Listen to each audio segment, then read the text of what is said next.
What is going on, guys? Welcome back to another Elune video here. I know it's been forever since I posted an Elune video.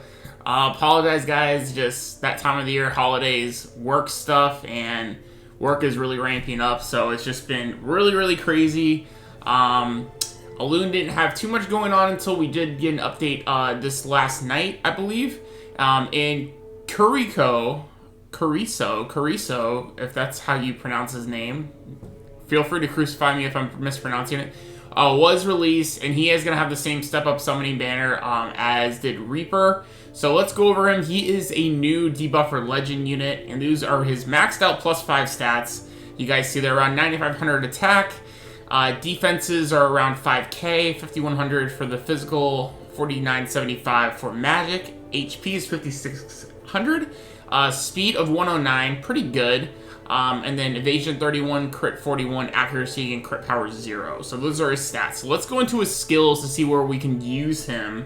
This is going to be this will not be an in thorough depth where she uses this hero, but just kind of a brief overview, and it should use summon. So next we have a pretty cool S1. So he has maxes out there. You guys see the 1020, 1.5% of physical damage when an attack lands as a crit. 25% chance to inflict phys effect that causes stun for 1 turn. So it's always amazing when you see some kind of good effect on S1s, because a lot of the time on even legends you will only see like just a generic physical damage or magic damage attack. So very good having a stun effect. 25% chance to land as a crit. Very good. So next is special. So this is kind of complicated and weird. So alright, so he's going to do soul damage equal to 75% chance of his max HP, and then gain an enhanced buff that increases crit rate by 40% and attack speed by 70% for 4 turns. This cannot be used when HP is low. Now, they don't specify what your percentage has to be, but it's doing them at your max HP. So that basically means you've got to be, I would assume, at least at 78 to 80% to survive. So very interesting skill. Not sure if this is going to be insanely useful, simply because we do have a lot of other units like Karu and things like that does increase crit rate. So obviously you would want to use him on a team you're not using Karu. Maybe you'll have some applications for him for World Boss, maybe, to have him get his crit rate. Because it only doesn't do it to himself. It does not apply the buffs to the whole team. So keep that in mind, guys. But 70% chance increase in attack speed is very good. So we'll have to see how his whole kit plays out in testing. Next, going into his ultimate, is going to do 1070 and then 1.90% of physical damage to all enemies, and inflicting spell effect that causes restrain for 2 turns. When an attack lands as a crit, inflict phys attack that causes bleeding for 4 turns. So has 2 very good debuff abilities built into one skill. It is AoE, so this is not going to be a boss fight. Does not seem like he's going to be a boss killing unit or a boss supporting debuffer unit, because you guys see here his ultimate, which I feel is going to be his calling card, is going to be against all enemies. So it seems like more relatable, possibly for like things like PvP, possibly things like Chaos Tower, not more so for World Boss and excuse me, not for World Boss and regular boss battles and things like that. So I mean, you still could, because restraining still is an immobilizing effect. Bleeding is still a bleeding DOT damage over time effect, so still could be useful, but just for his multipliers and everything else, probably not worth it.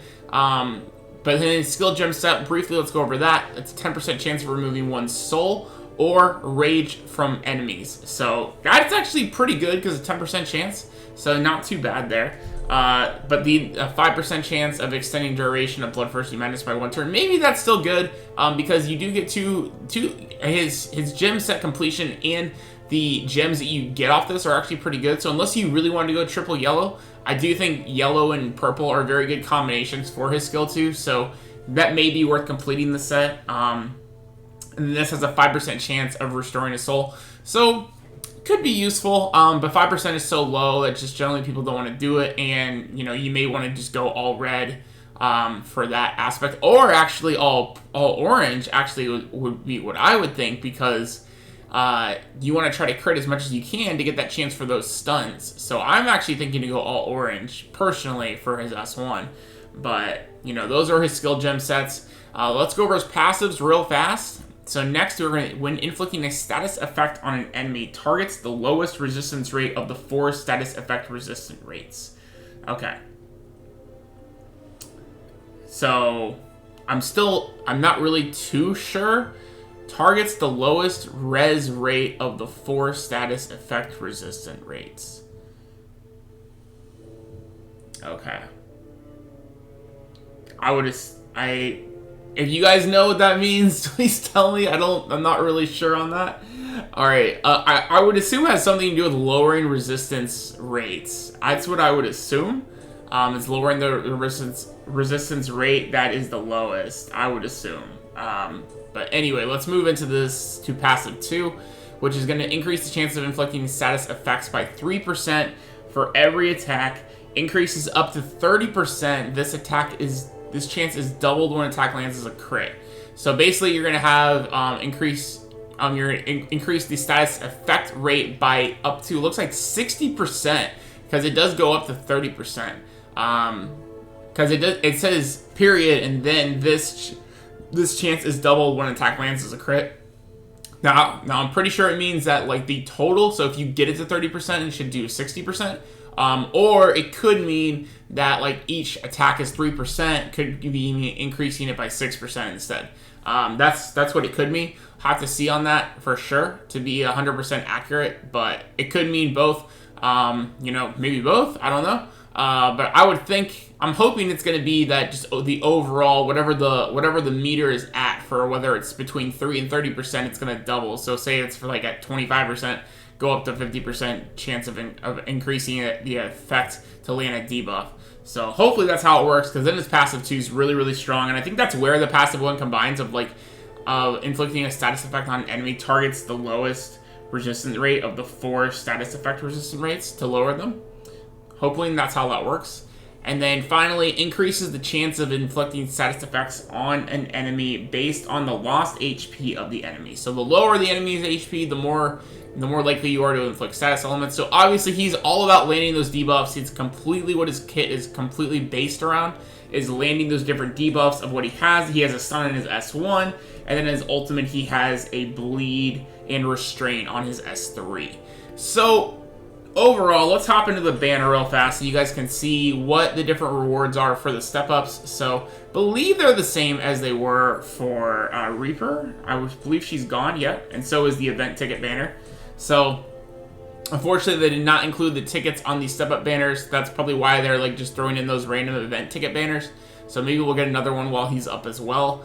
But you guys see here, step 1 is going to give you 100 rubies for 11 summons, 50 keystones for step 2, 5 bonus class seeds random for step 3, 30 bonus boost stones for step 4, 1 bonus exclusive gear epic to legendary on step 5. And then we're going to step 6. It gives you a legendary skill book. You get a 10-fold summon voucher for step 7. So basically you're getting 20 summons, just only 10 on this banner, or 22 summons. 10 bonus altar stones on step 8. And then 10 bonus class seeds on step 9. And then, of course, we are going to get the guaranteed 4-star copy of Cucio on step 10. So, overall, I feel Reaper is a much stronger hero than him. I feel he's going to have a lot more limited uses than Reaper. Reaper, we actually found out even too, is a very, very, very good, insane Iscariot killer as well as being a beast in Chaos Tower and PvP as well. So I feel Reaper overall can be used in a lot of different content, whereas Cucio I feel is going to be probably a majority of a PvP unit. I don't feel you need him for Chaos Tower, so I feel he's going to be a straight PvP unit because his big restraints and spell effects and debuffs are AoE. Like I said, you could use him as like a throw-in unit for your world boss teams if like you need that spell effect. So like right now we have the world boss for one of the dogs as spell effects, so you could use him. But the thing is, it costs 6 souls. So is it efficient to throw him on there for a 6 soul where you could use a unit, you know, like Mikazuki, Arena, or something like that have 2 and 4 soul requirements to get those spell effect debuffs. So that's my opinion. I don't think you will need him for world boss personally. Like I said, maybe people will find some other ways of how to utilize him later on as people are testing him more. But that's my opinion. As far as should you pull, if you're big focused on PvP, then I would say pull. Overall, I do think you should do 1 round. I do think getting 1 guaranteed copy is good, because you never know where he might come up, and maybe 1 copy is all you would need to utilize his kit. But the main thing is the rewards you get for your summons. Like, you're getting the stones to your D-slates, you're getting additional rubies, you're getting class seeds. Like I said, you get 15 different class seeds from doing all these steps. You're going to get a legendary skill book. You know, so another tenfold on the premium gacha, and then you can save all your tenfold premium gacha tickets for when these 3 units enter the premium pool eventually, and then hopefully you guys can pull some extra copies there as well. So I do feel it's worth doing 1 round of steps. Hopefully you guys are able to do like 1 full round every 2 weeks. That way you guys can get 1 copy of each of these new heroes.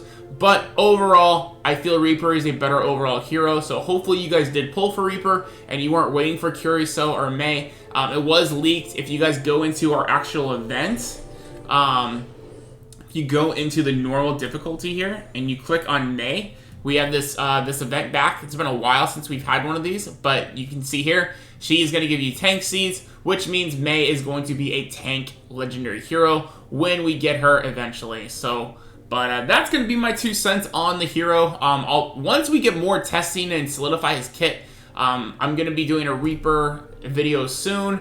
You know, where to use her exactly, like more in detail than just, you know, going through it in 30 seconds. And then once we get his skills solidified through testing, I'll then also do a big video on Cucio as well of where to use him if you guys did pull for him.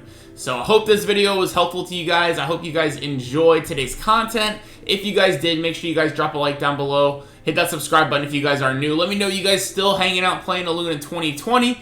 This is my first video of 2020, so I appreciate you guys watching it today. And thank you guys so much once again. This is your boy, Eze the Gamer, and we'll see you guys next time. Peace out, guys.